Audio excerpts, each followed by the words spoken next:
Les patients qui présentent une neuropathie amyloïde familiale ou une amylose d'origine héréditaire sont des patients qu'on suivait depuis de nombreuses années, nous, en neurologie,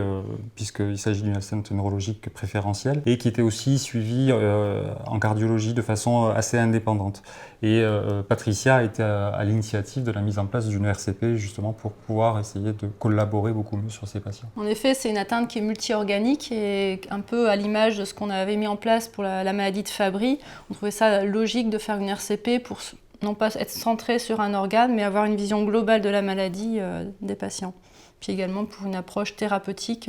un peu harmonisée.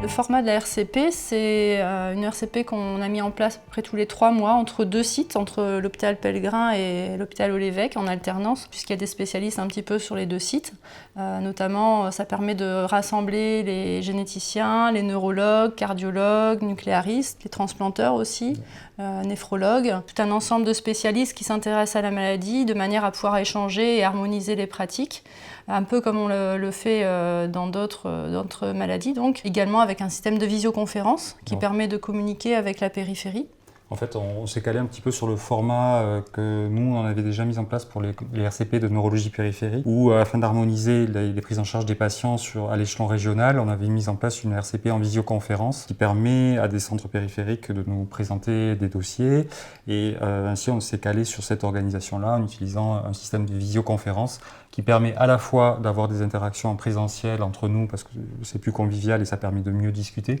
mais aussi à des centres périphériques de présenter leurs patients pour harmoniser les pratiques.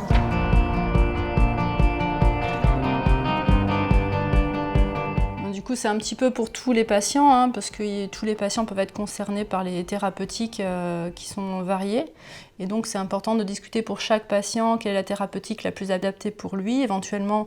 discuter de changer de traitement ou de débuter un nouveau traitement, d'arrêter un traitement. Tous les cas de figure sont possibles et c'est important d'harmoniser un petit peu les pratiques. Ce qui nous a tout de suite semblé important, c'est vraiment d'harmoniser les choses et de faire en sorte que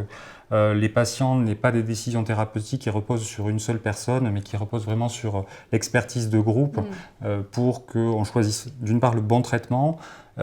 qu'on choisisse aussi les bons critères d'arrêt du traitement éventuellement, puisque pour certains patients, malheureusement, ces traitements ne marchent pas toujours, et de pouvoir aussi changer de traitement si cela est nécessaire. Le but, c'est vraiment d'harmoniser la prise en charge, de faire en sorte que chaque patient puisse bénéficier de la meilleure prise en charge localement.